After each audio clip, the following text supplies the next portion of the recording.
Good afternoon sir. चलो ठीक है।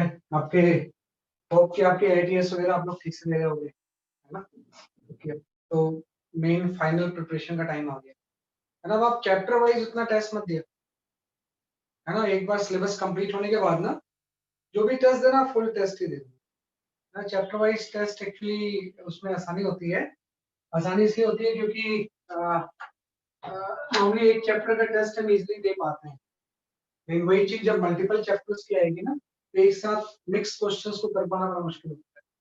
तो जैसे जैसे आपका टेस्ट सीरीज हो रहा है उसका सिलेबस जब एक बार खत्म हो जाएगा ना तो उसके बाद फुल टेस्ट ही आती है ना। फुल सिलेबस टेस्ट भी कुछ दिनों में स्टार्ट हुई है ना। तो आज आपका 12th का लास्ट चैप्टर हम डिस्कस कर रहे हैं, है ना। लेकिन लंबा चैप्टर होता है, लास्ट जरूर है लेकिन बहुत कोई छोटा चैप्टर नहीं है ना। तो 12th में ये ना कि चैप्टर्स तो नाम बड़े कम है लेकिन हर चैप्टर जो है थोड़ा बड़े बड़े साइज के होते हैं, में नंबर ज्यादा है लेकिन चैप्टर की लेंथ उतनी बड़ी नहीं होती है ना। लेकिन 12th में नाम होता है जैसे इलेक्ट्रोस्टैटिक्स, बहुत बड़ा चैप्टर है। ऑप्टिक्स बहुत बड़ा चैप्टर है ना। इलेक्ट्रो ईएमआई हो गया, मैग्नेटिज्म हो गया, करंट हो गया। ऐसे मॉडल फिजिक्स भी एक बड़ा चैप्टर ही होता है जिसमें कि कई छोटे छोटे क्या होते हैं इसके पार्ट्स होते हैं, है ना। तो उसी के बारे में हम यहाँ पे डिस्कस करते हैं, है ना। तो हम यहाँ पे लास्ट चैप्टर आपका स्टार्ट करते हैं। We start with the modern physics. Modern physics, है ना, ये हम स्टार्ट करते हैं। हाँ, और मैंने बोला ना कि सिंगल चैप्टर जिससे सबसे ज्यादा क्वेश्चन आएंगे वो यही चैप्टर है ना। मॉडर्न फिजिक्स से काफी क्वेश्चंस आपसे पूछे जाते हैं। जैसे 11th में हीट एंड थर्मोडायनेमिक्स है, वैसे 12th का जो चैप्टर होता है वो क्या होता है, जैसे कि आपका मॉडर्न फिजिक्स है, उससे काफी कुछ पूछा जाता है। इसमें इसलिए दिक्कत उतनी ज्यादा नहीं होती कि बहुत सारी चीजें हमने केमिस्ट्री में भी पढ़ते हैं इसकी। तो दोनों में ऑलमोस्ट जो है सिलेबस दोनों का क्या है जैसे कि आपका सेम है ना। तो मॉडर्न फिजिक्स में बहुत सारे चैप्टर्स होते हैं लेकिन सबसे पहला जो चैप्टर पढ़ते हैं, टॉपिक पढ़ते हैं, we study the dual nature of radiation and matter, है ना। कि we study the dual nature of radiation and matter, radiation and matter, इसके बारे में हम डिस्कस करते हैं, है ना। कि dual nature of radiation and matter. तो पहले हम बात करेंगे ड्यूअल नेचर ऑफ रेडिएशन के, बाद में हम बात करेंगे जैसे कि आपके ड्यूअल नेचर ऑफ जैसे कि आपका मैटर की, है ना। तो जो अब तक देखो क्या था ना कि सबसे पहले जो लाइट के नेचर के बारे में थ्योरी आई थी वो न्यूटन की कॉर्पस्कुलर थ्योरी, है ना। कोई पार्टिकल की तरह ट्रीट करते थे, मैग्नेटिक्स से एड्रेस करने की कोशिश करते थे, लेकिन बहुत सारी चीजों को एक्सप्लेन नहीं कर पाती है। जैसे रिफ्लेक्शन रिफ्लेक्शन को तो कर पाती थी लेकिन बहुत सारे फिनोमेना को जो पार्टिकल नेचर ऑफ लाइट से हम एक्सप्लेन नहीं करता। तो बीच में फिर इलेक्ट्रोमैग्नेटिक वेव की थ्योरी आ गई, मैक्सवेल की, आपने पढ़ाई है। लाइट को हम इलेक्ट्रोमैग्नेटिक वेव करते हैं तो बहुत सारे फिनोमेना जो कि हम नॉर्मली उसके पार्टिकल नेचर से एड्रेस नहीं कर पा रहे थे उसको हमने वेव नेचर से कर लिया, है ना। भाई सबसे पहले स्टार्ट तो पार्टिकल से ही हुआ था लेकिन हम बाद में कन्विंस हो गए थे वेव नेचर ऑफ लाइट की।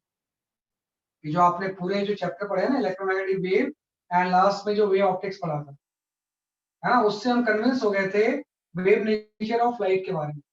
जो लाइट का नेचर है वो पक्का वेव ही है ना। वेव नेचर ऑफ लाइट के बारे में 100% आप कन्विंस थे इलेक्ट्रोमैग्नेटिक वेव है। तो उसी का आपने पढ़ा कि अगर वेव है तो वेव के जो प्रॉपर्टीज है, जो एक्सपेरिमेंट है उसको वेरीफाई किसने किया, लाइक इंटरफेरेंस, डिफ्रैक्शन, पोलराइजेशन, इन सारी चीजों को इसने क्या किया जैसे कि आपका वेरीफाई।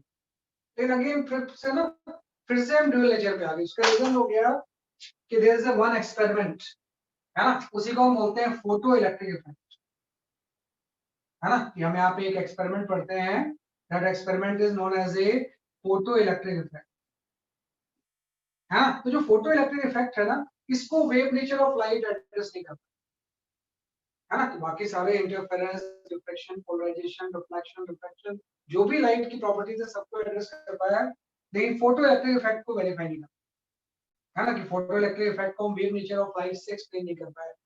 तो फिर से हम पार्टिकल नेचर पर, और बाद में आपने बोला नहीं इसका नेचर ड्यूअल है। समटाइम्स ये बिहेव करेगा जैसे कि आपका एज अ वेव और समटाइम बिहेव करेगा एज ए पार्टिकल। तो जो फोटो इलेक्ट्रिक इफेक्ट है इसकी डेफिनेशन सिंपल सी कि when a radiation of when a radiation of frequency greater than threshold frequency,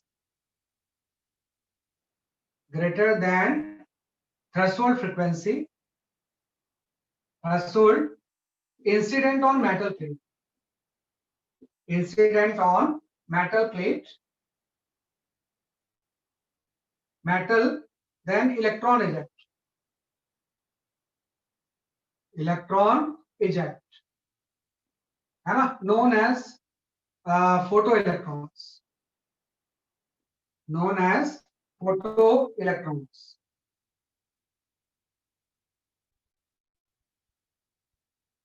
And phenomena is called photoelectric effect. And phenomenon is called photoelectric effect. Photoelectric effect.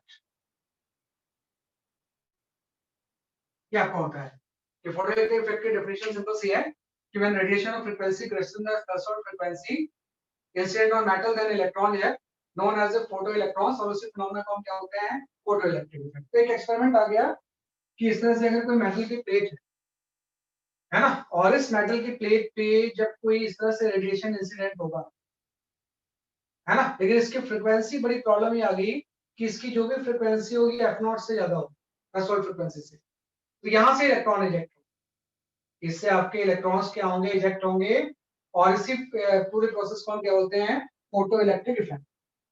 तो आपका wave nature of light है ना, ये photo electric effect को explain नहीं कर पाया, इसलिए नहीं एक्सप्लेन कर पाया क्योंकि एक थ्रेशोल्ड फ्रीक्वेंसी का कांसेप्ट आ गया. कि भाई ऐसा क्यों है कि एक फ्रीक्वेंसी से कम फ्रीक्वेंसी का अगर इंसिडेंट हो रहा है तो इलेक्ट्रॉन इजेक्ट नहीं हो रहे. कि भाई जब भी फ्रीक्वेंसी की value less than threshold frequency होगी इलेक्ट्रॉन बिल्कुल इजेक्ट नहीं होगा, और जैसे ही एक थ्रेशोल्ड फ्रीक्वेंसी से थोड़ी भी ज्यादा फ्रीक्वेंसी का रेडिएशन इंसिडेंट होगा, यहां से इलेक्ट्रॉन इजेक्ट हो जाएंगे. तो इसको जो है ना wave nature of wave theory of light explain नहीं कर, इसलिए नहीं कर पाए क्योंकि हम बोलते हैं चलो फ्रीक्वेंसी की वैल्यू कम है तो बहुत इंटेंस लाइट डाल देते हैं ताकि एनर्जी ज्यादा बढ़ जाए. तो भी ऐसा नहीं होता, एक फ्रीक्वेंसी से कम फ्रीक्वेंसी की लाइट कितने भी देर तक और कितनी भी इंटेंसिटी के इंसिडेंट हो कभी इलेक्ट्रॉन इजेक्ट, और एक फ्रीक्वेंसी से ज्यादा फ्रीक्वेंसी की लाइट कम इंटेंसिटी हो और फ्रैक्शन ऑफ सेकंड्स के लिए भी अगर इंसिडेंट हो तो इलेक्ट्रॉन इजेक्ट होता है. तो इस चीज को ना wave nature of light explain नहीं कर पाए. हम सिंपल सा बोलेंगे कि फोटो इलेक्ट्रिक इफेक्ट है ना, कि जो फोटो इलेक्ट्रिक इफेक्ट है, photo electric effect can not explain by wave nature, by wave nature of light, wave nature because it because cannot be explained by wave nature because it's continuous transfer of energy, continuous transfer of energy, transfer of energy, है ना, कि इससे जो wave nature of light है ना, इससे continuous energy का transfer होता है, वो बोलता है wave nature of light.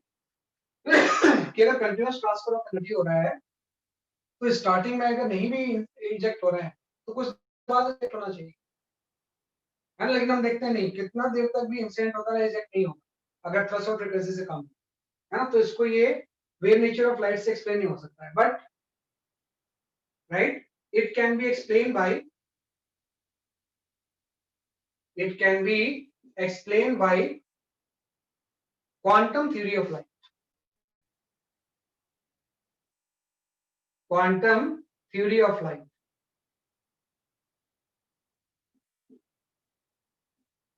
right, which suggests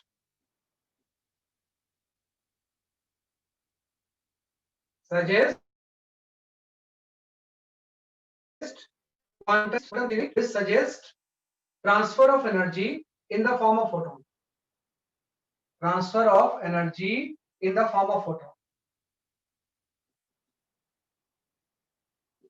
in the form of photon.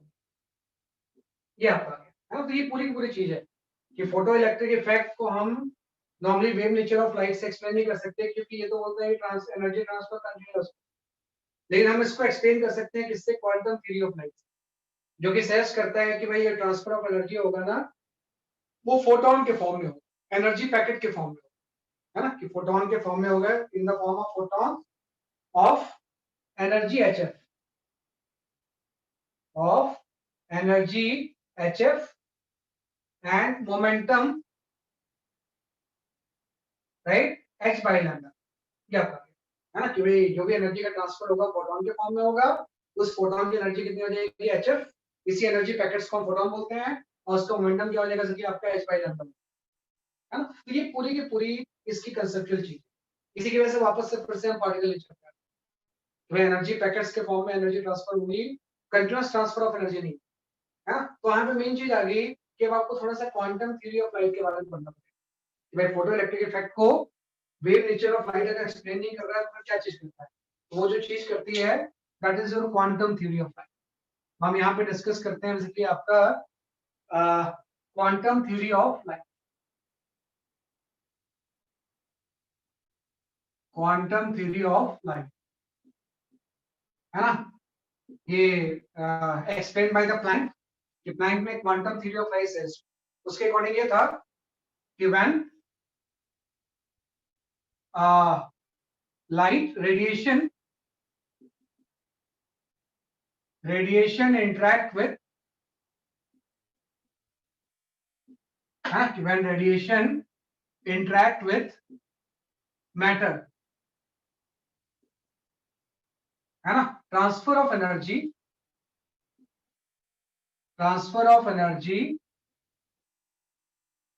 takes place in the form of photon, है ना, it takes place in the form of photon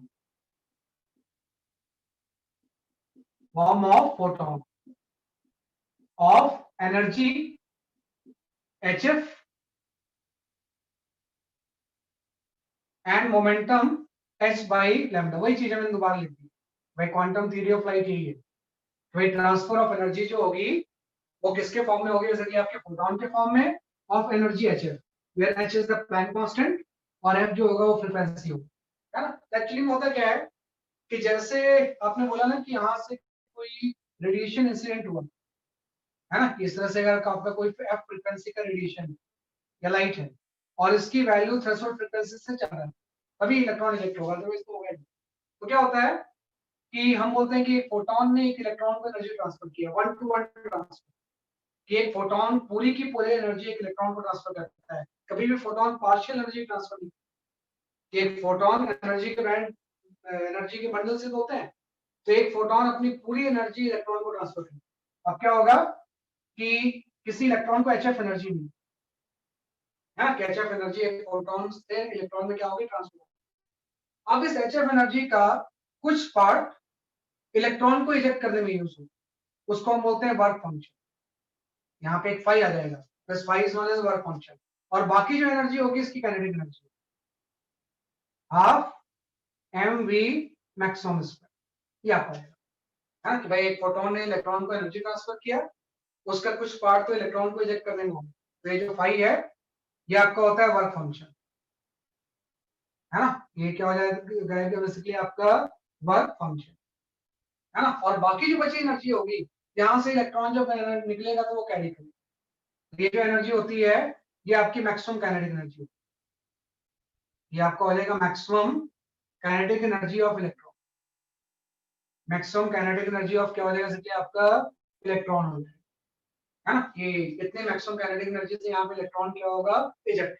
ठीक, इक्वेशन आ गई, HF is equal to 5 plus half mv maximum square, ये आपका हो जाएगा maximum kinetic energy of the electron. तो यहाँ से एक वर्क फंक्शन की डेफिनेशन होती है कि सबसे पहले हम ये डिफाइन करेंगे what is the work function, है ना। तो वर्क फंक्शन जो होता है ये मिनिमम एनर्जी रिक्वायर्ड होता है, आप ध्यान रखना कि जो वर्क फंक्शन है ये एनर्जी रिक्वायर्ड ही है, तो इसकी मिनिमम एनर्जी रिक्वायर्ड, हम यहाँ पे डिफाइन करेंगे what is work function, work function, है ना। तो वर्क फंक्शन फाई से डिनोट करते हैं इसको, और ये होता है minimum energy required to eject energy,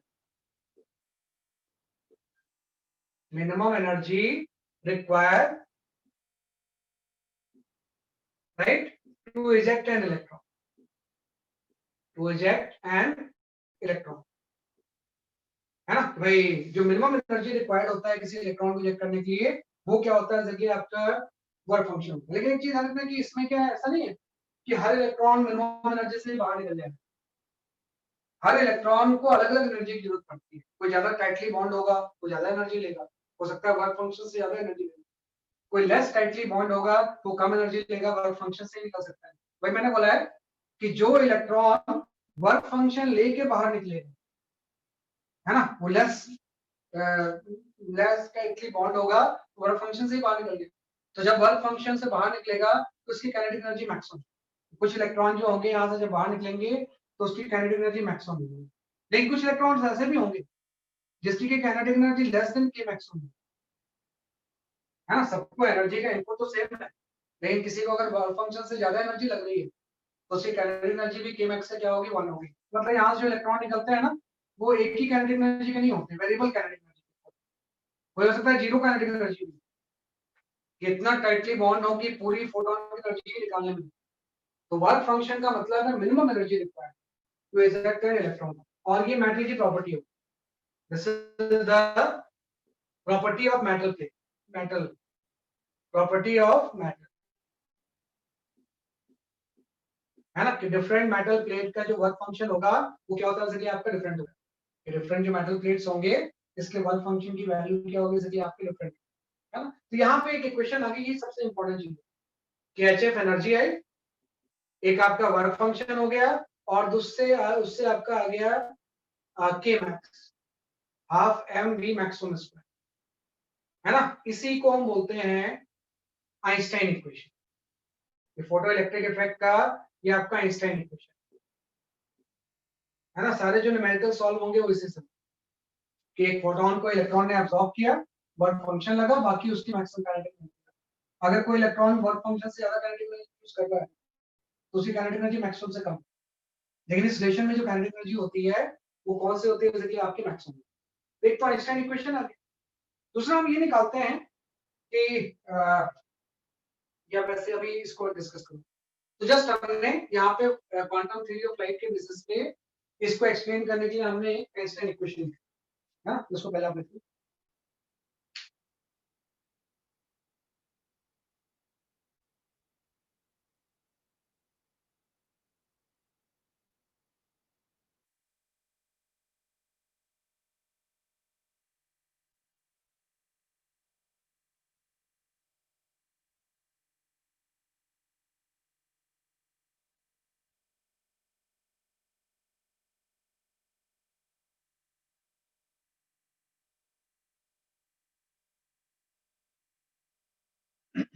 तो ये हमने जस्ट इसमें डिस्कस किया, राइट। अब हम आ जाते हैं फोटो इलेक्ट्रिक के एक्सपेरिमेंट के ऊपर, है ना, कि इसी सब कंसेप्ट के ऊपर हम एक एक्सपेरिमेंट करते हैं और उस एक्सपेरिमेंट का ग्राफ भी प्लॉट करते हैं, है ना, कि एक्सपेरिमेंट परफॉर्म करते हैं और उस एक्सपेरिमेंट के यहाँ पे आप क्या प्लॉट करोगे, ग्राफ।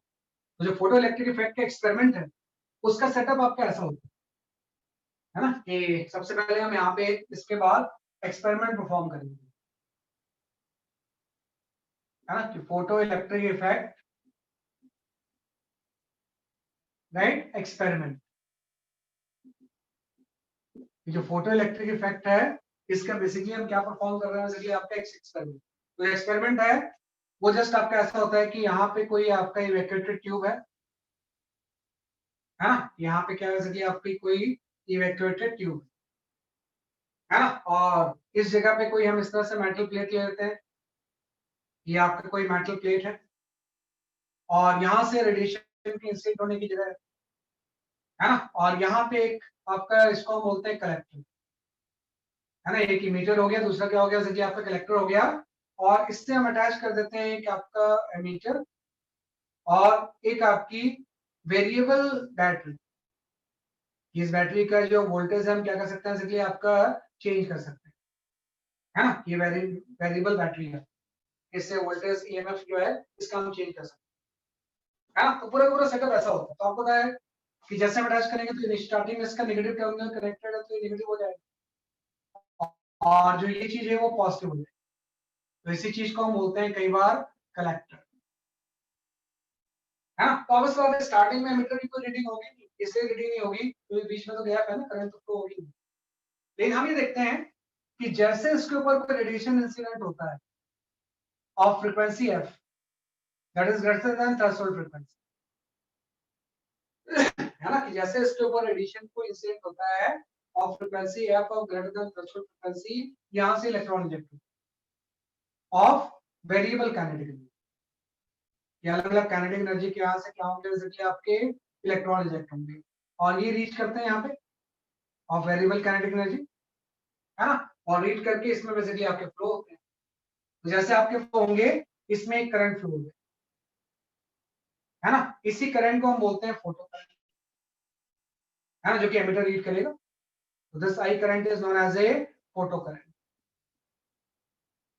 जब तक इसमें रेडिएशन इंसिडेंट नहीं होगा तब तक कोई करंट नहीं होगा, लेकिन जैसे रेडिएशन इंसिडेंट होगा इलेक्ट्रॉन यहाँ से जाएंगे तो इसके अपोजिट डायरेक्शन में क्या हो जाएगी, करंट फ्लो, और वो करंट क्या होती है, जैसे कि आपकी फोटो करंट। तो इसी का सेटअप है कि आप यहाँ पे करंट भी मेजर कर सकते हो और जितना वोल्टेज आपने अप्लाई किया वो भी मेजर कर सकते हो, इन दोनों के बीच में आप कितना पोटेंशियल डिफरेंस अप्लाई कर, है ना, कि भाई कितना वोल्ट पोटेंशियल डिफरेंस इन दोनों के बीच में क्या कर सकते हैं, आपके अप्लाई कर। तो ये जो एक्सपेरिमेंट है ना, इसी के जो रिजल्ट्स हैं इसको हम ग्राफिकली प्लॉट करते हैं, है ना।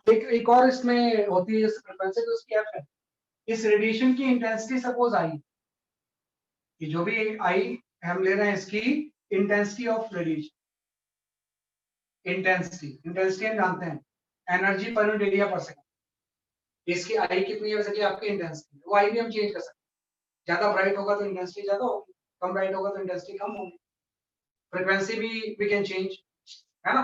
तो हम सब चीजें चेंज करके एक कुछ एक्सपेरिमेंट के रिजल्ट्स हम प्लॉट करते हैं। तो सबसे पहला जो यहाँ पे ग्राफ होता है, हम यहाँ पे एक ग्राफ प्लॉट कर रहे हैं बिटवीन, इसके ग्राफिकल रिजल्ट्स काफी इंपॉर्टेंट।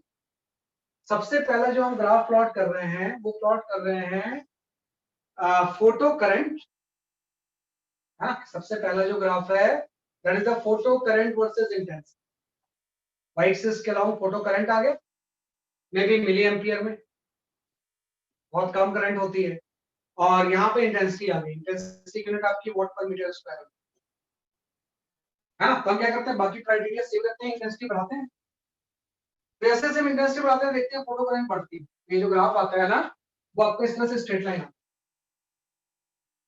ऐसा, है ना, मतलब जो फोटो करंट है ना this is directly proportional to the intensity, हाँ, कि जैसे आप इंटेंसिटी बढ़ाओगे फोटो करंट की वैल्यू बढ़ती जाती है ना, जितनी ज्यादा इंटेंसिटी होगी इतनी ज्यादा फोटो करंट होगा, है ना। तो इसको एक्सप्लेन करने के लिए एक्चुअली मैं फोटो करंट में निकालता हूँ कितना होगा, भाई फोटो करंट का कोई एक्सप्रेशन हम निकालते हैं, तो फोटो करंट का जब मैं एक्सप्रेशन निकालूंगा तो मैं यहाँ पे लिखूंगा कि अगर आई इंटेंसिटी है तो एनर्जी इंसिडेंट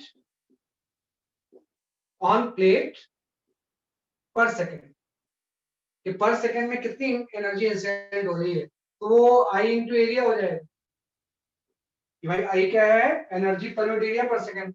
अगर इस प्लेट का एरिया ए है तो ए से मल्टीप्लाई करने का एनर्जी पर सेकेंड आ जाएगा, इसमें ए जो है this is the area of the plate, है ना, कि जो इसमें ए होगा this is the area of plate, ये क्या हो जाएगा, इसलिए आपका एरिया ऑफ प्लेट हो जाएगा, हाँ, कि कैपिटल ए जो होगा ये क्या हो जाएगा, इसलिए आपके एरिया ऑफ द प्लेट, तो आपका आ गया energy incident on the plate पर सेकेंड आई इंटू एरिया। पहली चीज तो आ गई energy incident on the plate पर सेकेंड जो होगा वो करंट इंटू एरिया आ जाएगा, है ना। इसके बाद हम आते हैं कि number of photons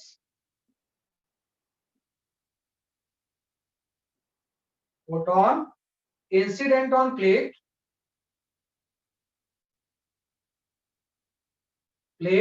per second, कि भाई नंबर ऑफ फोटॉन्स प्लेट के ऊपर कितने इंसिडेंट हो रहे हैं, है ना, इसी कई बार हम फोटॉन फ्लक्स भी बोलते हैं। ये आपको आ जाएगा I A by energy of one photon, अगर फ्रीक्वेंसी एफ है तो एनर्जी ऑफ वन फोटॉन से डिवाइड करेंगे तो number of photon incident on the plate per second आ जाएगा। यहाँ पे एक चीज आती है कि जितने फोटॉन्स आ रहे हैं सारे के सारे इलेक्ट्रॉन इजेक्ट नहीं करते, बल्कि इसका कुछ फ्रैक्शन ही करते हैं, है ना, कई फोटॉन नहीं भी कर पाते, है ना। तो यहाँ पे आ जाएगा कि एक आ जाए एफिशिएंसी ऑफ द प्लेट, एक वर्ड यूज होगा। इस प्लेट की 3 चीजें आपको दी होंगी, एरिया, दूसरी efficiency, photon efficiency of the plate, photon efficiency of plate. और प्लेट की एक और प्रॉपर्टी होगी, that is work function. Phi जो होगा ये वर्क फंक्शन हो गया, वर्क फंक्शन ऑफ प्लेट, है ना। कि भाई डिफरेंट डिफरेंट मटेरियल की प्लेट होगी तो उसका वर्क फंक्शन डिफरेंट होगा। कोई बात है कि फोटोन एफिशिएंसी का मतलब है कितना परसेंट इलेक्ट्रॉन इजेक्ट कर रहे हैं, है ना। यहाँ से हम सकते हैं कि what is the number of electron, number of electrons ejected पर सेकंड, इलेक्ट्रॉन इजेक्टेड पर सेकंड।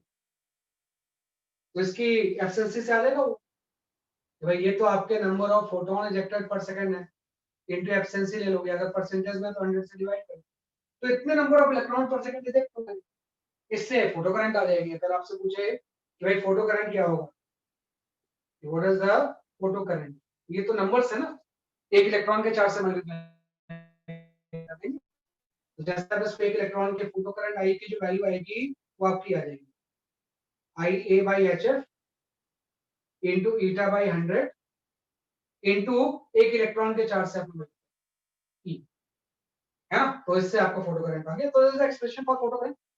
भाई फोटो करंट की वैल्यू बहुत सारे फैक्टर्स के ऊपर डिपेंड है, इंटेंसिटी हो गया, एरिया हो गया, एचएफ हो गया, एफिशिएंसी हो गया, है ना। पास आप देख लो कि इस ग्राफ कोई सरप्राइजिंग थोड़ी है कि फोटो करंट कैपिटल आई के डायरेक्टली प्रोपोर्शनल होता है। जो एक्सपेरिमेंटल ग्राफ जो आया था उसको हम इस एक्सप्रेशन से कैसे कर सकते हैं, एक्सप्लेन कर सकते हैं कि जितना ज्यादा इंटेंस लाइट होगी उतने नंबर ऑफ फोटॉन्स ज्यादा होंगे, और जितने ज्यादा नंबर ऑफ फोटॉन्स होंगे उतने ज्यादा नंबर ऑफ इलेक्ट्रॉन्स होंगे, और जितने ज्यादा नंबर ऑफ इलेक्ट्रॉन्स होंगे उतनी करंट बढ़ती जाएगी।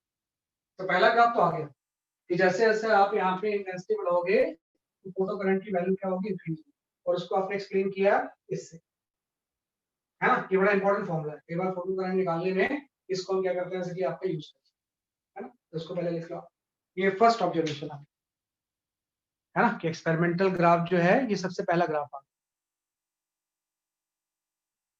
This is the first experimental graph,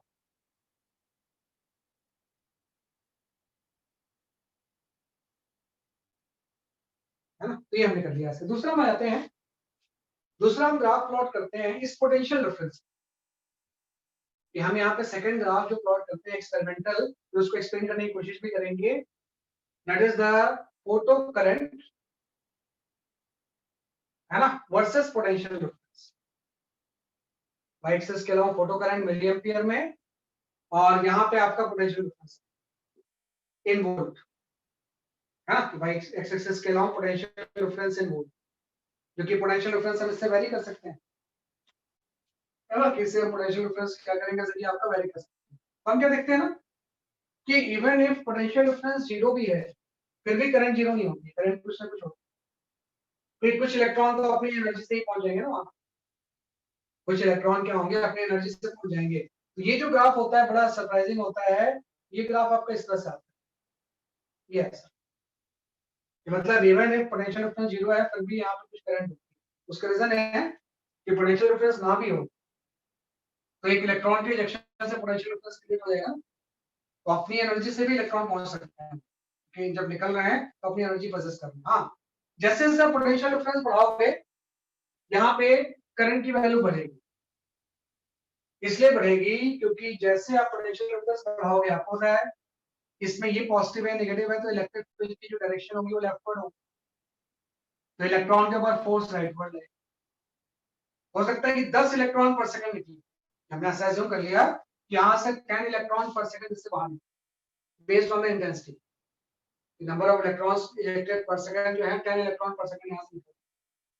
अब हो सकता है कि 10 में से 5 अपनी एनर्जी से ही पहुंच जाए, 5 यहाँ पहुंच गए, उसकी वजह से करंट हो गई।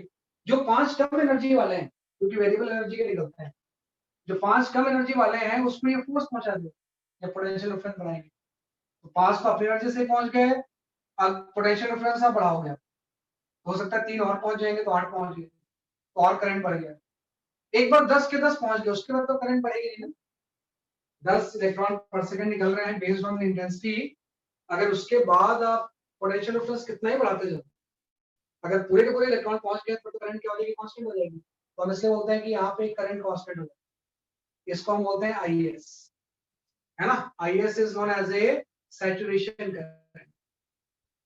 ये क्या होता है इसलिए आपका सैचुरेशन करंट, है ना, कि भाई 10 इलेक्ट्रॉन पर सेकंड इजेक्ट हुए थे पूरे को, फिर करंट कांस्टेंट हो जाएगी। अब हम क्या करते हैं, आप देखो ग्राफ पोटेंशियल डिफरेंस हम नेगेटिव कर रहे हैं। नेगेटिव मतलब टर्मिनल चेंज कर रहे हैं, भाई इसको पॉजिटिव कर दिया, इसको नेगेटिव कर दिया, तो इलेक्ट्रॉन भी अपोज कर दिया, तो इलेक्ट्रॉन अपनी एनर्जी से बाहर निकले, फोर्स उसको अपोज कर रहा है। तो जब 5 अपनी एनर्जी से पहुंच गए थे ना, तो हो सकता है 5 में से 3 ही पहुंचे, तो करंट कम हो गई जब नेगेटिव पोटेंशियल कर देंगे। तो हो सकता है कि एक पोटेंशियल पे एक इलेक्ट्रॉन भी नहीं पहुंच, तो इस नेगेटिव पोटेंशियल को हम बोलते हैं स्टॉपिंग पोटेंशियल, वी नॉट। तो यहाँ पे एक वी नॉट आ जाता है ना, उसी को हम क्या बोलते हैं इसलिए आपका स्टॉपिंग पोटेंशियल। तो इसका भी concept, this V not is called as a stopping potential, है ना, स्टॉपिंग पोटेंशियल। कि भाई जिस पोटेंशियल पे एक भी इलेक्ट्रॉन वहां नहीं पहुंच पाए तो करंट जीरो हो जाएगी, उसी को हम बोलते हैं स्टॉपिंग पोटेंशियल। स्टॉपिंग पोटेंशियल की डेफिनेशन होती है कि potential at which most energetic photon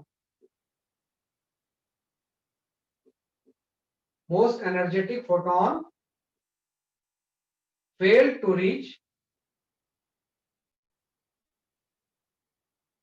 reach collector। ये आपको पता है कि potential at which most energetic photon fail to reach collector, कि जिस नेगेटिव पोटेंशियल पे सबसे एनर्जेटिक ही नहीं पहुंच पाया, उसी को हम क्या बोलते हैं इसलिए आपको स्टॉपिंग। मतलब ये हो गया कि जो मोस्ट एनर्जेटिक काइनेटिक एनर्जी थी half m v maximum square वाला, ये E इंटू वी नॉट के इक्वल हो जाएगा। वेव नहीं पहुंच पाया मतलब क्या है, यहाँ से इलेक्ट्रॉन मैक्सिमम काइनेटिक एनर्जी थी, लेकिन धीरे धीरे इसकी एनर्जी कम होती है और इससे पहुंचने से पहले जीरो हो गई, तो मतलब एनर्जी पोटेंशियल एनर्जी में कन्वर्ट हुई। और पोटेंशियल एनर्जी हम कैसे निकालेंगे, पोटेंशियल को इलेक्ट्रॉन के चार्ज से मल्टीप्लाई करके। और रखना स्टॉपिंग पोटेंशियल का एनर्जी अगर हम पोटेंशियल एनर्जी ले लें तो काइनेटिक एनर्जी के इक्वल होता है। मोस्ट एनर्जेटिक काइनेटिक की जो काइनेटिक एनर्जी होगी वो इलेक्ट्रॉन के पोटेंशियल एनर्जी में कन्वर्ट, है ना। तो ये चीज बड़ी इंपॉर्टेंट है कि half m v maximum square is equal to E V not. मतलब यहाँ पे एक चीज आ गई कि जो आपने आइंस्टाइन इक्वेशन पढ़ा था एचएफ,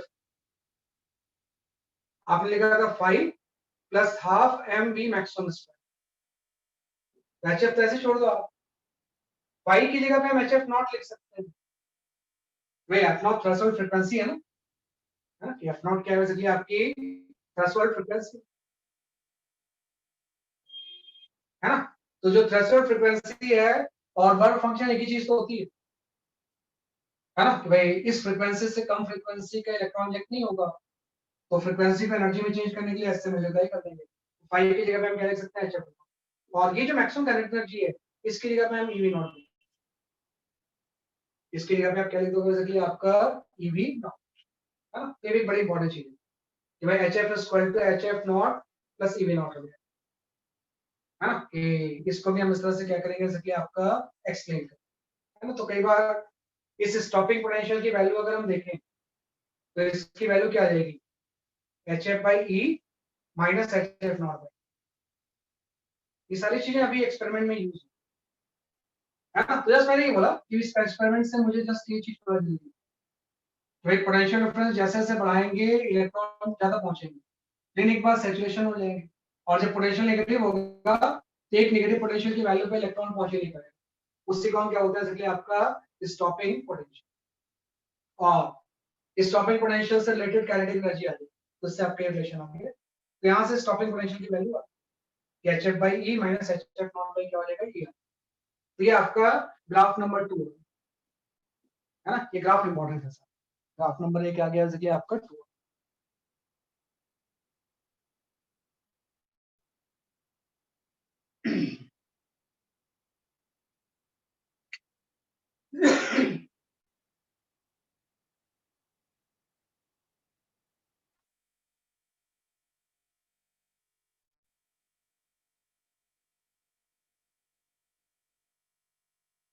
हाँ, ये आपका 2 आ गया ग्राफ नंबर।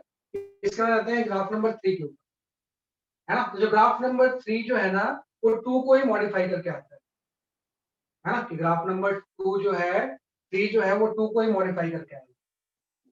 इसमें हम ये जानना चाहते हैं कि what is the effect of intensity, effect of intensity change, intensity change. तो अगर मैं क्या करूं कि रेडिएशन जो आ रहा है इसकी इंटेंसिटी इंक्रीज करना चाहूँ या डिक्रीज करना चाहूँ, जैसे मैं इंटेंसिटी इंक्रीज करूंगा तो क्या होगा, नंबर ऑफ फोटॉन्स बढ़ जाएंगे, मतलब सैचुरेशन करंट बढ़ जाएगा। तो इंटेंसिटी चेंज का जो इफेक्ट होता है वो आपका ही होगा, है ना, कि इंटेंसिटी अगर चेंज होगा तो उससे सैचुरेशन करंट बढ़ जाएगी। अगर इंटेंसिटी आप डिक्रीज करोगे तो सैचुरेशन करंट कम। तो अगर ये 3 ग्राफ हम बना रहे हैं, एक I1 का, एक I2 का, एक I3 का, है ना, तीनों की अगर इंटेंसिटी अलग अलग है तो हम बोल सकते हैं I3 सबसे ज्यादा होगा, I2 सबसे बीच में होगा और I1 सबसे कम है ना। लेकिन आप देखो इंटेंसिटी का स्टॉपिंग पोटेंशियल से कोई रिलेशन नहीं, ये भी आपने पढ़ा। स्टॉपिंग पोटेंशियल तो फ्रीक्वेंसी के ऊपर डिपेंड करेगा ना, it has nothing to do with the intensity, है ना। तो सिंपल सा बोलेंगे स्टॉपिंग पोटेंशियल इसमें क्या रहेगा, एक्चुअली आपका सेम रहेगा, ग्राफ सेम रहेगा। कितना भी आप इंटेंसिटी चेंज करो, अगर आप फ्रीक्वेंसी चेंज नहीं करोगे तो इस रिलेशन के अकॉर्डिंग स्टॉपिंग पोटेंशियल की वैल्यू क्या रहेगी, सेम। ये आपका ग्राफ नंबर क्या हो गया, 3, है ना, जिसमें कि हमने इंटेंसिटी क्या है चेंज किया। इसी का हम ग्राफ नंबर 4 बनाते हैं। तो ग्राफ नंबर 4 में हम ये जानना चाहते हैं effect of frequency change, effect of frequency change, frequency change.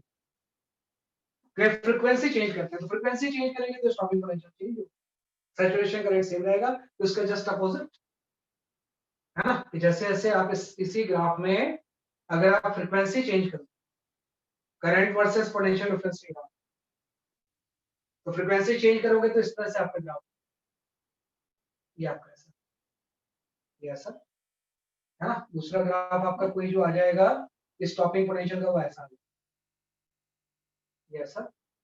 और तीसरा जो ग्राफ होगा वो आपका, है ना। अगर आपने बोला कि ये किसी F1 फ्रीक्वेंसी के लिए आपने बनाया, ये F2 के लिए बनाया और F3 के लिए बनाया, तो अलग अलग इंसिडेंट फ्रीक्वेंसी के लिए स्टॉपिंग पोटेंशियल की वैल्यू अलग अलग, इसका पोटेंशियल स्टॉपिंग पोटेंशियल V01 होगा, इसका V02 है, इसका V03, मतलब यहाँ पे F3 की वैल्यू जो है वो F2 से ज्यादा है और F1 सबसे कम, है ना। इस रिलेशन के अकॉर्डिंग अभी आपने पढ़ा था स्टॉपिंग पोटेंशियल क्या होता है, स्टॉपिंग पोटेंशियल आपने पढ़ा HF by E minus HF not by E। तो जैसे जैसे हम पढ़ाएंगे, है ना, स्टॉपिंग पोटेंशियल की वैल्यू भी क्या होगी, जैसे कि आपको चाहिए, है ना। वो इस ग्राफ में जैसे जैसे आप फ्रीक्वेंसी बढ़ाओगे स्टॉपिंग पोटेंशियल की जो वैल्यू है वो भी क्या होगी, जैसे कि आपकी, है ना। तो ये फोर्थ ग्राफ हो गया। पहला तो simple graph, effect of intensity change, this is the effect of frequency change, है ना। तो ये आपका फोर्थ ग्राफ हो गया। ऐसे फिफ्थ ग्राफ क्या कहते हैं, फिफ्थ ग्राफ होता है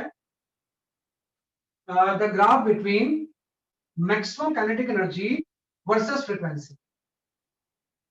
ये जो फिफ्थ ग्राफ है ये हम ग्राफ बिटवीन बनाते हैं maximum kinetic energy versus frequency, half mv max square versus frequency, है ना। तो ये जो ग्राफ है वो आपका इस तरह से स्ट्रेट लाइन, कि भाई एक फ्रीक्वेंसी से कम फ्रीक्वेंसी में तो इलेक्ट्रॉन इजेक्ट होंगे नहीं, थ्रेशोल्ड फ्रीक्वेंसी, उसके बाद जैसे जैसे आप बढ़ाओगे तो मैक्सिमम काइनेटिक एनर्जी बढ़ता जाएगा इस आइंस्टाइन की इक्वेशन के according. hf is equal to hf not तो फिक्स हो गया, plus half m v maximum square. तो अगर आप ये वाला टर्म बढ़ाते जाओगे काइनेटिक एनर्जी की वैल्यू बढ़ती जाएगी। ये ग्राफ नंबर 5 हो गया। 5 के बाद हम आते हैं ग्राफ नंबर 6 के ऊपर, है ना। ये सारे ग्राफ के ऊपर क्वेश्चंस आते हैं, है ना, कि काफी इंपॉर्टेंट चीज।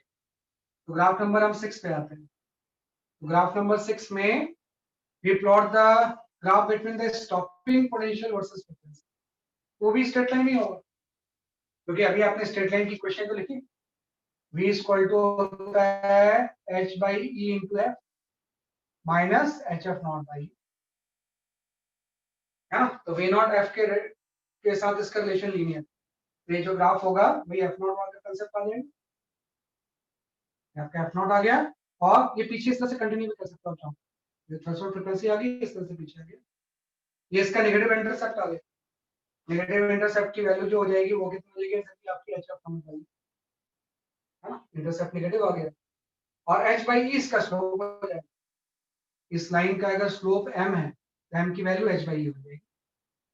तो कई बार प्लैंक कांस्टेंट की वैल्यू इसकी स्लोप एक्सपेरिमेंट से निकालते हैं, तो प्लैंक कांस्टेंट की वैल्यू कैसे मिलेगी, आपने एक एक्सपेरिमेंट परफॉर्म किया, एक्सपेरिमेंटली स्टॉपिंग पोटेंशियल का फ्रीक्वेंसी के साथ ग्राफ प्लॉट किया और बहुत सारे पॉइंट्स आ गए, तो इसको ज्वाइन करके एक लाइन बना दिया, उसको यूज करके इसका जो स्लोप होगा वो h बाई ई के इक्वल होगा, तो इलेक्ट्रॉनिक चार्ज तो आपको पता है इससे प्लैंक कांस्टेंट है, और एक बार h बाई ई आ गया तो थ्रेशोल्ड प्लेट का थ्रेशोल्ड फ्रीक्वेंसी भी आ जाएगी, क्योंकि इंटरसेप्ट भी आप मेजर कर लो, इसमें h बाई ई तो आपको पता चल जाएगा यहाँ से स्लोप से, तो उसको अगर आप है ना, जो उसका एफ नॉट से प्रोजेक्ट होगा वो इंटरसेप्ट हो जाएगा, तो एक्सपेरिमेंटली हम ये सब चीजें क्या करते हैं, कैलकुलेट, तो ये आपके कुछ 6 ग्राफ, और इस 6 ग्राफ के पीछे जो बेसिस था वो 2-3 इक्वेशन थे, आइंस्टाइन इक्वेशन और एक इक्वेशन मैंने ये जो लिखी है सबसे पहले, photo current is equal to होती है I by H F into eta by 100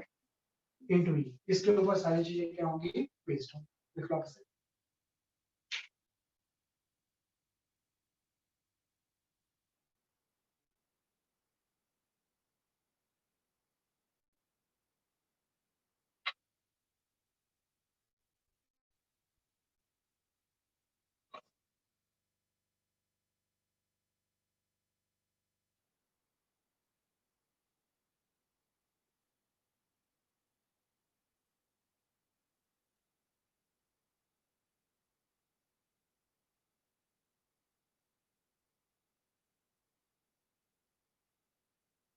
okay है ना, ये हम कर सकते हैं,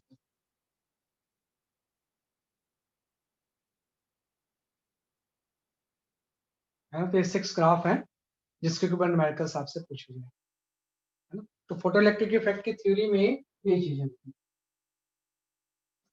फोटो इलेक्ट्रिक इफेक्ट जो है इसकी बेसिक थ्योरी में ये सारी चीजें हम डिस्कस,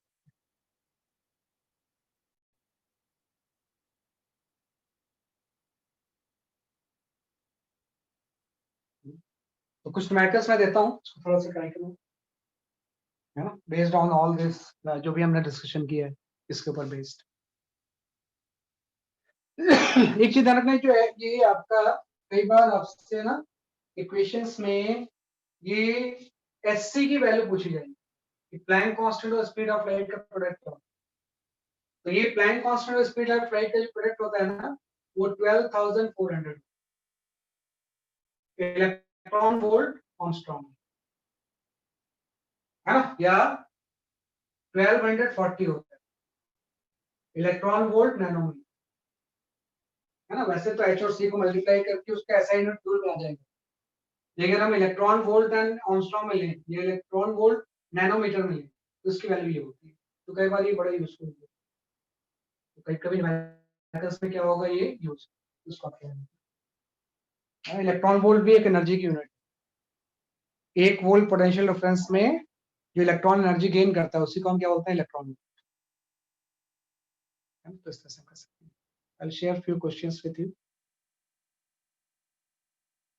है ना, मॉडर्न फिजिक्स को बिल्कुल लाइटली मत लेना, नहीं तो जो नंबर है ना एकदम 600 से 50 नंबर कम हो जाएंगे, है ना, एक चीज ध्यान रखना आपसे, मतलब काफी नंबर इसके ऊपर बेस्ड होते हैं, 30-35 नंबर फिजिक्स के, तो इसको बड़ा मतलब थोड़ा भी इसको लाइटली लोगे तो ये नहीं हो कर पाते तो इसके क्वेश्चन, वैसे तो सभी चैप्टर इंपॉर्टेंट होते हैं लेकिन ये कुछ अलग ही है ना, you can go for this question.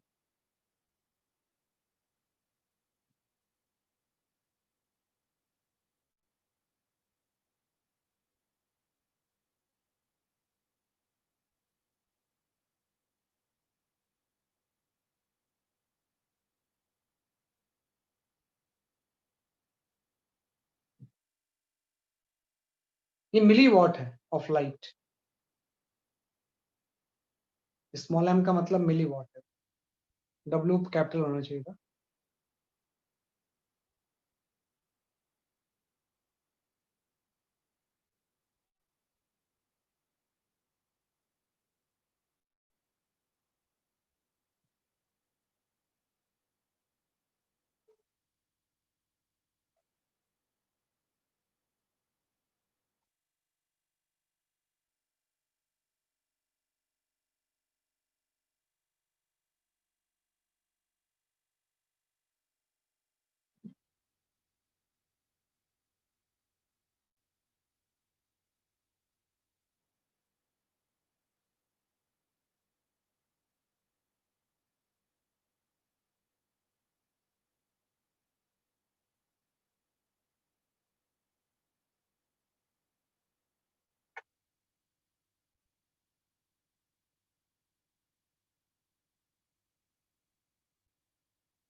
जैसे 12th खत्म होता है ना, आपका फिर चैप्टर वाइज 11th का रिवीजन है ना, तो आप कनेक्ट रहोगे तो ज्यादा अच्छा रहेगा, आपकी रिवाइज होती नहीं।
Okay, I explain this question, है ना, कोई आंसर भी आया मेरे पास? हाँ ठीक है, आपका answer Pulkit, your answer is absolutely all right, बिल्कुल सही आंसर है आपका। ठीक है, ठीक बता रहे हैं, है ना। देखो कुछ नहीं, अभी आपने करंट का फॉर्मूला पढ़ लिया है कि भाई करंट का जो फॉर्मूला है वो आपका है intensity into area by H F equal to eta by 100 into E, ये तो फॉर्मूला है आपका। तो इंटेंसिटी इनटू एरिया, ये तो पावर होती है, पावर तो आपको दी हुआ है ना, पावर आपको दिया हुआ है 663 मिली वोल्ट, तो 10 पावर -3 हो जाएगा, वॉट में कन्वर्ट कर देंगे। एच एफ की जगह पे हम लिख सकते हैं फ्रीक्वेंसी की जगह पे सी बाई लैम्डा, एच एफ की जगह पे हम एस सी बाई लैम्डा लिख सकते हैं, S C by lambda, lambda की वैल्यू इससे दिया हुआ है 540 नैनोमीटर, है ना। एच एफ की जगह पे S C by lambda import कर दिया। एफिशिएंसी जो है ना वो परसेंटेज फॉर्म में नहीं दिया हुआ है, बल्कि वन ऑफ दिस दिया हुआ है, इतने आते हैं, और देखो बहुत ज्यादा लार्ज जो फोटॉन्स आते हैं उससे एक इलेक्ट्रॉन इजेक्ट हो रहा है, मतलब एफिशिएंसी ऐसा नहीं कि 50% होती है कि हर दो में से एक फोटोन इलेक्ट्रॉन इजेक्ट करता है, इतने में से सिर्फ इतना वन, एफिशिएंसी की जगह पे 1/दिस आ जाएगा, 5 × 10⁹, और एक इलेक्ट्रॉन का चार्ज ई को आप ऐसे छोड़ दो, है ना। तो ये आपने पुट कर दिया। यहाँ पे थोड़ा सा कैलकुलेशन में एक इंपॉर्टेंट चीज होती है, जब आप एससी की वैल्यू पुट करोगे, तो एससी की वैल्यू जब आप पुट करोगे ना, तो आप पुट करोगे 1240, इलेक्ट्रॉन वोल्ट नैनोमीटर।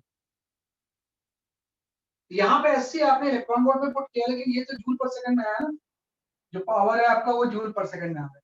तो इलेक्ट्रॉन वोल्ट को नैनोमीटर में, इलेक्ट्रॉन वोल्ट को भी जूल में कन्वर्ट करना पड़ेगा। तो हम जानते हैं कि 1 इलेक्ट्रॉन वोल्ट इक्वल टू जो होता है ना, वो 1.6 इंटू 10⁻19 जूल है ना। मतलब 1 इलेक्ट्रॉन वोल्ट को जूल में कन्वर्ट करना है तो 1 इलेक्ट्रॉन के चार्ज से मल्टीप्लाई है ना। तो मतलब एससी की वैल्यू जो आप यहाँ पे लिखोगे ना, तो एससी इक्वल टू हो जाएगा 1240 इंटू 1 इलेक्ट्रॉन का चार्ज जूल, ये पुट करेंगे हम यहाँ। तो जब आप इस एससी को यहाँ पुट करोगे तो एक से ये वाला ये कैंसिल हो जाएगा, उसके बाद आप आई की वैल्यू निकालो। ये ध्यान रखना कि अगर कहीं पे जूल में आ रहा हो नीचे इलेक्ट्रॉन वोल्ट में आप लिख लो, तो पहले जूल को इलेक्ट्रॉन वोल्ट को जूल में कन्वर्ट करना, और इलेक्ट्रॉन वोल्ट को जूल में कन्वर्ट करने के लिए जस्ट एक इलेक्ट्रॉन के चार्ज से मल्टीप्लाई। तो आपने एससी में भी इलेक्ट्रॉन के चार्ज से मल्टीप्लाई किया, एक इलेक्ट्रॉन का चार्ज यहाँ किया, तो वो कैंसिल हो जाएगा। तो कैलकुलेशन आपके आसान हो जाएगा। इससे आप कैलकुलेट करोगे तो फोटो करंट की वैल्यू होगी, है ना। इससे आप कैलकुलेट करेंगे तो इसकी फोटो करंट की वैल्यू है ना। अभी मैं एक्सप्लेन करता हूँ। देखो एफिशिएंसी का मतलब ये है ना कि जैसे एफिशिएंसी तो यहाँ मैंने परसेंटेज में लिखा है, लेकिन इसने बोला है कि इतने में से सिर्फ इतना एक आता है, एफिशिएंसी हो जाएगा 1 out of this. 1 of out of this का मतलब हो जाएगा 1/5 इंटू 10। तो इस टर्म की जगह पे ना हम ये पुट करते हैं, भाई इतने फोटॉन्स आते हैं सिर्फ एक इलेक्ट्रॉन निकलता है। जो number of photons per second आपने लिखे थे उससे ये चीज मल्टीप्लाई होगी तो नंबर ऑफ इलेक्ट्रॉन पर सेकंड, क्योंकि इतने फोटॉन्स से सिर्फ एक निकलता है। इससे तो नंबर ऑफ फोटॉन्स आते थे ना, है ना, तो इससे निकलता है। तो इससे एफिशिएंसी हमेशा परसेंटेज में नहीं दी होती, इनफैक्ट ऐसे ही दिया होता है। तो इस पूरे टर्म की जगह पे 1 आउट ऑफ दिस, ये इससे हम एक्सप्लेन करेंगे। तो इसको एक्सप्लेन करेंगे तो ये गेट योर आंसर। इसका जो आंसर आया है, सही आंसर जो है वो है 5.76 इंटू 10⁻11 है। ये करेंगे आप, है ना। फोटो करंट बहुत कम होती है, बहुत ज्यादा नहीं होती है। फोटो करंट जो होती है बहुत कम होती है, उस तरह से हम एक्सप्लेन कर सकते हैं। तो वो ध्यान रखना जूल और इलेक्ट्रॉन वोल्ट का कन्वर्जन, वो नहीं करोगे तो बहुत सारे क्वेश्चंस में मिस्टेक्स होती है ना। जूल्स और इलेक्ट्रॉन वोल्ट्स में हम क्या करेंगे, कन्वर्ट करेंगे, sure, most of the cases में, है ना। चलो तो ये आपका case,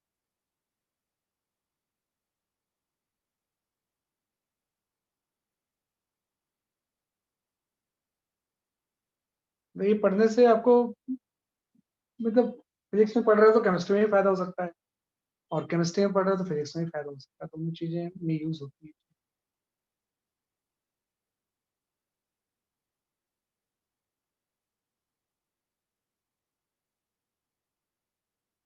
okay.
Cut off voltage का मतलब वही स्टॉपिंग पोटेंशियल, नाम अलग अलग हो जाता है कई बार।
बता नहीं पा रहे हो आपको, चलो मैं एक्सप्लेन करता हूँ इसे, है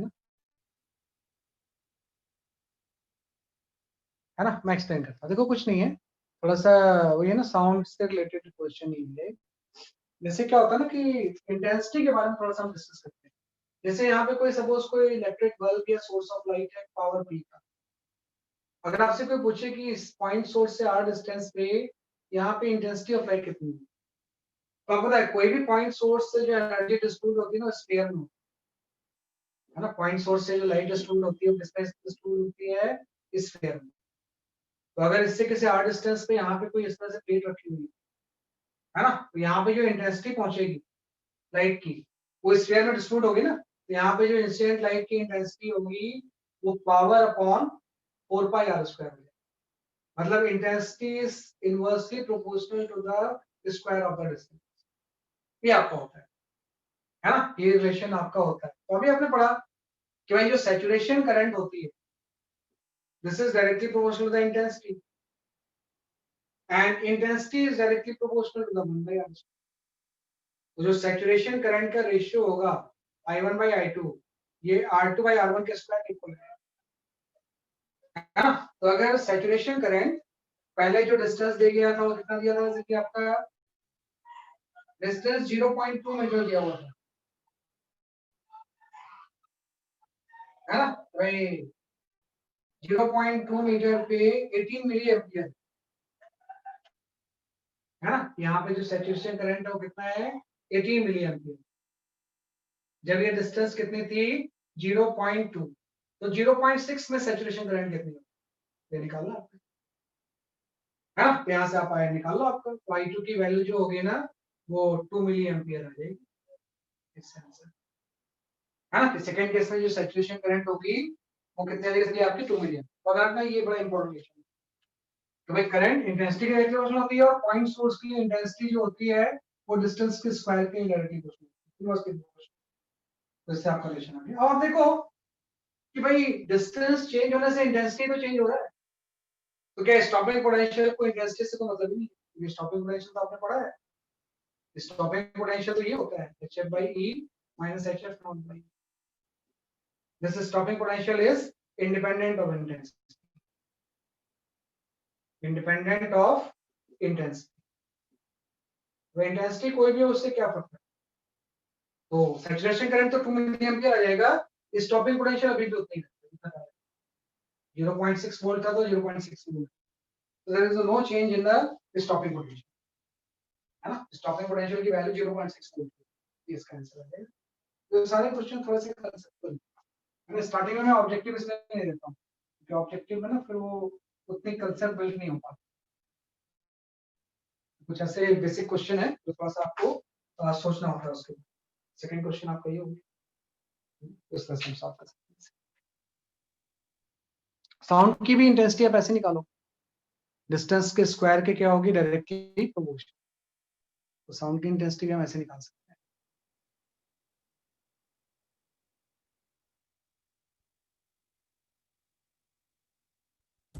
सर ये फॉर्मूले में P क्या है sir, I is equal to P by 4 pi R square वाले में? P is the power of the source, okay sir. A is the source power, force power, तो पावर बाय एरिया ही तो इंटेंसिटी होती है। तो पावर का जो एनर्जी है वो कितने एरिया में डिस्ट्रीब्यूट हुआ है, तो पॉइंट सोर्स से एनर्जी डिस्ट्रीब्यूट जो होगी वो स्फीयर में, तो स्फीयर के सरफेस एरिया से डिवाइड करेंगे, ये हम कर सकते हैं ऐसे। ये आपका आ गया। इसके बाद हम आ जाते हैं, हाँ ये भी एक इम्पोर्टेंट चीज है, ये काफी इम्पोर्टेंट क्वेश्चन है।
हाँ मैं चेक करता हूँ अभी आंसर, एक्चुअली मेरे पास भी इसका आंसर नहीं है, आंसर है नहीं मेरे पास इसका।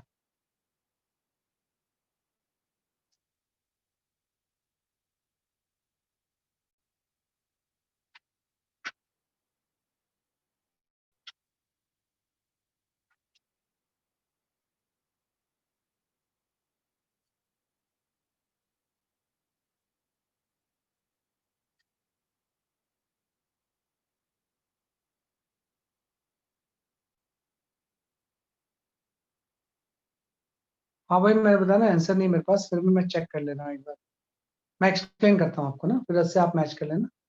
देखो पहली बात तो कंसेप्ट से समझो क्या है, मेन कंसेप्ट ये है इस एग्जांपल में कि कोई स्फीयर था, इसके ऊपर सपोज करो कोई एफ फ्रीक्वेंसी का रेडिएशन इंसिडेंट हो रहा है, तो इससे इलेक्ट्रॉन निकलेगा बाहर, इलेक्ट्रॉन बाहर निकलेगा तो इसमें पॉजिटिव चार्ज आता जाएगा ना, है ना। इलेक्ट्रॉन हमेशा थोड़ी निकलता रहता है, क्योंकि क्या होगा जैसे जैसे पॉजिटिव चार्ज इसका बढ़ेगा तो एक स्टेज पे हो सकता है कि इलेक्ट्रॉन को इलेक्ट्रॉन ही नहीं दूँ, इतना ज्यादा पॉजिटिव चार्ज आ जाए, फिर जैसे जैसे स्फीयर से इलेक्ट्रॉन इजेक्ट होंगे, है ना, ये पॉजिटिव चार्ज का बढ़ता जाएगा, तो एक स्टेज पे इलेक्ट्रॉन को इजेक्ट नहीं होंगे, है ना, तो एक स्टेज के बाद इलेक्ट्रॉन का इजेक्शन बंद हो जाता है ना, और जिस पोटेंशियल पे बंद होता है उसी को हम स्टॉपिंग पोटेंशियल, है ना, कि सिंपल सा हम यहाँ पे बोल सकते हैं कि इजेक्शन ऑफ, ये main concept, ejection of electron stop,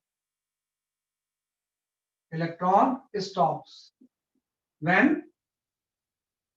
potential of sphere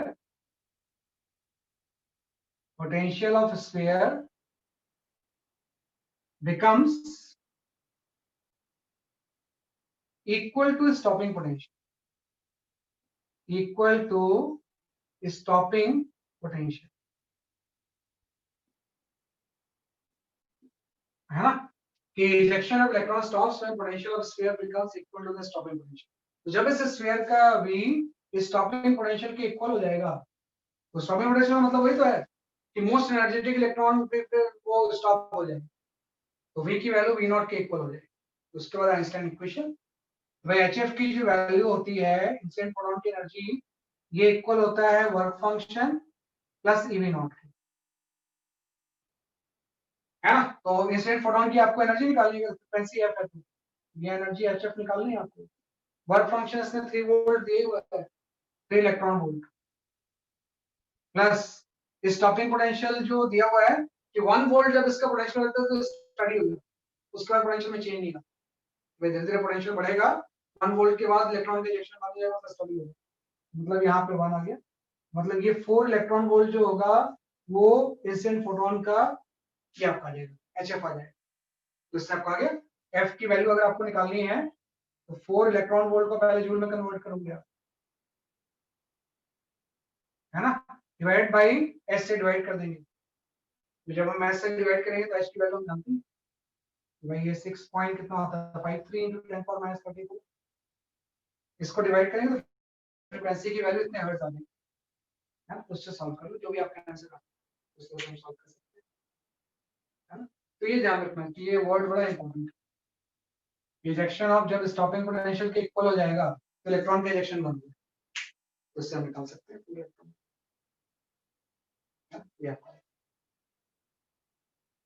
ये काफी इंपॉर्टेंट है।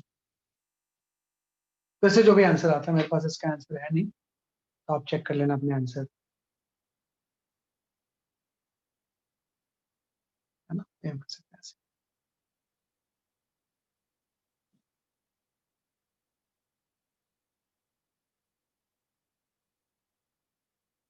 कन्वर्जन हमेशा ध्यान रखना आपके, हमेशा जो है ना कि अगर जूल में कोई चीज आपको पता है तो जूल में कन्वर्ट करेंगे इलेक्ट्रॉन वोल्ट,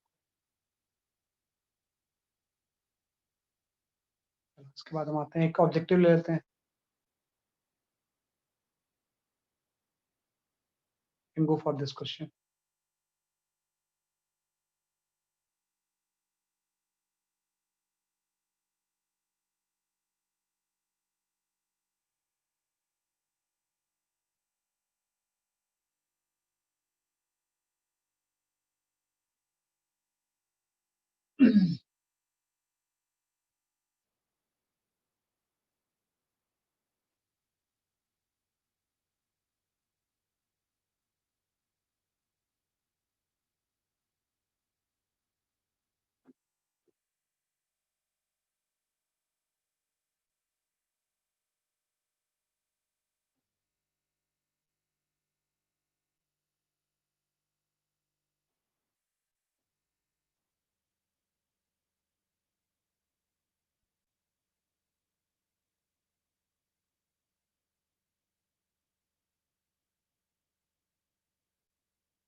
हाँ निमिषा, आपका आंसर सही है।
Okay, I will explain this question, है ना।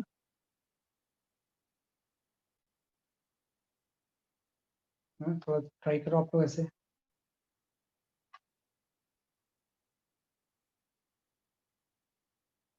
मेरे ख्याल से इसका D for Delhi option is the correct option. Check करते हैं एक बार, है ना। क्या कर रहा है, इसने बोला है कि भाई आइंस्टाइन क्वेश्चन आपको पता ही है कि H F equal to 5 plus K max होता है। पहले इसने बोला एच एफ को तो आप एस सी बाई लैम्डा में पुट कर दो, तो 5 प्लस के मैक्स हो गया एक। तो इसने बोला है कि एक्साइटिंग वोल्टेज पहले लैम्डा है, वर्क फंक्शन तो 5 सेम ही है, तो काइनेटिक एनर्जी मैक्सिमम के है। अब लैम्डा की जगह पे आपने क्या कर दिया, लैम्डा की जगह पे आपने कर दिया इसको 3 लैम्डा बाई 4। आपने लैम्डा की जगह पे 3 लैम्डा बाई कर दिया, ये 4 एस सी बाई 3 लैम्डा हो गया, है ना। कि 4 एस सी बाई क्या हो गया, इसलिए आपका 3 लैम्डा प्लस वर्क फंक्शन तो सेम ही है, इक्वल टू वर्क फंक्शन तो सेम ही है। अब काइनेटिक एनर्जी के डैश कितनी है, दोनों को सॉल्व कर लो आप, है ना, आपका आंसर आ जाएगा। दोनों को माइनस कर देंगे हम, माइनस करेंगे, ये आपका 5 5 तो कैंसिल ही हो गया, तो यहाँ से के डैश माइनस के की वैल्यू किसके इक्वल हो गई, है ना। जो के डैश माइनस के की जो वैल्यू होगी वो आपका आ जाएगा है ना, 4c by लैम्डा, इससे हम माइनस कर देंगे लैम्डा बाई 3 को, तो यहाँ से आपका एससी बाई 3 लैम्डा, है ना, एससी बाई क्या आ गया आपका 3 लैम्डा, तो इससे आप निकाल लो, है ना, इससे क्या गया आपका एससी बाई 3 लैम्डा आ गया, तो के डैश की जो वैल्यू होगी ये आपका हो जाएगा के प्लस एससी बाई 3 लैम्डा, है ना। और आप यहाँ से देखो जो के है ना, दिस के is greater than SC by lambda, पक्की बात है ना, के की जो वैल्यू है, सॉरी, हम करेंगे कि जो के होगा, है ना, ये आपका इस तरह से आपका, हाँ सही है, ए की वैल्यू जो होगी वो एस सी बाई लैम्डा से क्या हो जाएगी, इसलिए आपकी कम हो जाएगी, K is less than S C by lambda by 5 amount से, तो के डैश की वैल्यू कितनी होगी आप इससे निकाल लो, तो के डैश की वैल्यू जो होगी ना उस टर्म से क्या होगी, इसलिए आपकी ज्यादा बढ़ जाएगी, है ना, तो इसको हम लॉजिक थोड़ा सा यूज करेंगे, इस तरह से एक्सप्लेन करके हम इसको सॉल्व कर सकते हैं, ये आपका इस तरह से, ये हम कर सकते हैं, या आप इसको ऐसा कर लो, K plus S C by lambda है ना, एस सी बाई 3 लैम्डा है, ऐसे ही छोड़ दो, ठीक है, इस तरह से हम इसको एक्सप्लेन कर सकते हैं, तो इससे आपका डी फॉर डेली ऑप्शन मिलता है, ये आपका सही है। एक लास्ट क्वेश्चन,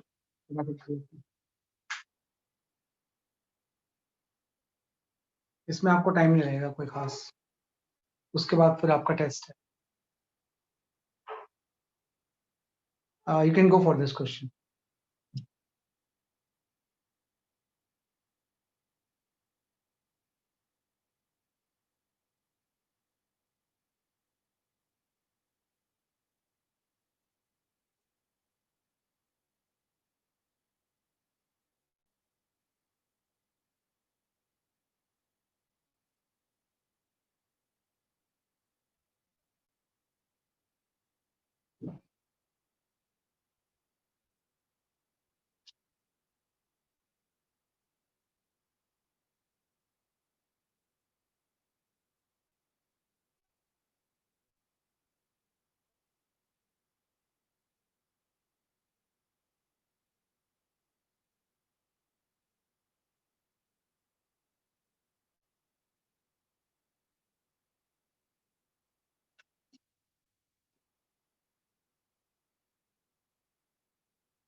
आपको वर्क फंक्शन निकालना है एंड प्लैंक कांस्टेंट निकालना है ना, प्लैंक कांस्टेंट एक्सपेरिमेंटली इसी ग्राफ से निकाला हुआ है,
हमेशा ये आंसर तो नहीं आ रहा है,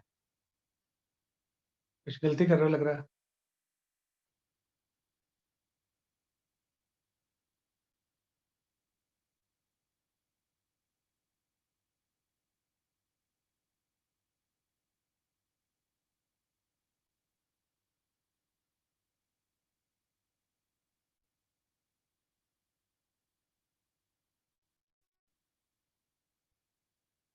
हाँ, अजीर रहमान सही आंसर है आपका। ऑलमोस्ट 2 आ जाएगा, ऑलमोस्ट 2 ही आ जाएगा इलेक्ट्रॉन वोल्ट का।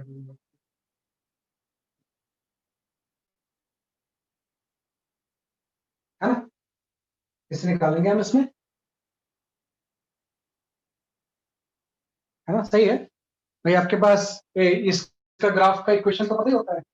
इस ग्राफ का जो इक्वेशन है, that is your v not is equal to hf by e minus hf not by e,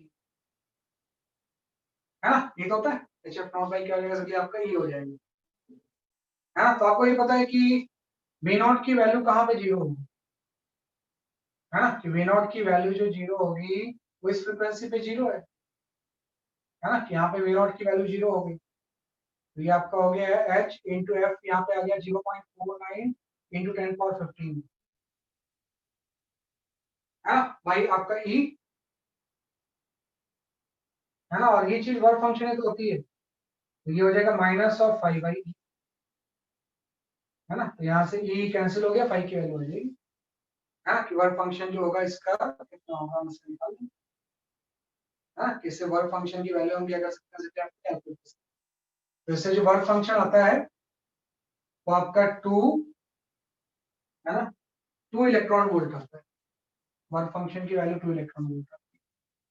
और इस इंटरसेप्ट से भी आप निकाल सकते हो, है ना, इस इंटरसेप्ट से भी आ जाएगा मेरे ख्याल से, है ना। तो इस इंटरसेप्ट से भी हम कैलकुलेट करेंगे, जहाँ पे फ्रीक्वेंसी में क्या से ये अगर जो इंटरसेप्ट से ही आएगा ये, क्योंकि यहाँ से तो एच आएगा, क्योंकि यहाँ पे तो एच अननोन है ना, इससे तो एच आएगा। अगर वर्क फंक्शन पता है हमें, ज्यादा अच्छा है कि इंटरसेप्ट हम यूज करते हैं इसके लिए। यहाँ पे वी नॉट की वैल्यू है -2, इनफैक्ट माइनस होता है तो 2 ही लिख देंगे, और ये टर्म आपका यहाँ पे जीरो हो गया, minus H F not 5/e आ गया। तो 5 की वैल्यू तो सीधे 2 इलेक्ट्रॉन वोल्ट आ गया। ये तो कुछ सोचना ही नहीं है आपको कि भाई यहाँ पे फ्रीक्वेंसी जीरो तो है, ये फ्रीक्वेंसी की वैल्यू यहाँ पे क्या हो गया, इसलिए आपकी जीरो होगी। तो उस time work function by E होता है, और ये -2 वोल्ट पे हो रहा है। वर्क फंक्शन की वैल्यू 2 इलेक्ट्रॉन वोल्ट आ गई, और इस वर्क फंक्शन को अगर आप यहाँ पुट कर दो तो इससे प्लैंक कांस्टेंट की वैल्यू आ जाएगी, है ना। इससे क्या, किसकी वैल्यू मिल जाएगी, प्लैंक कांस्टेंट, उससे हम कैलकुलेट करेंगे। तो आपका 2 इलेक्ट्रॉन वोल्ट आपका वर्क फंक्शन आ गया, और प्लैंक कांस्टेंट की वैल्यू जो यहाँ पे दे रखी है वो 6.53 दे रखी इंटू 10⁻34 joule second, this the value of the Planck constant, है ना। तो आज हमने पढ़ लिया about dual nature of radiation, है ना, namely photoelectric effect. Next class में हम पढ़ेंगे dual nature of matter, that is de Broglie wave, है ना। That's all for today, bye bye.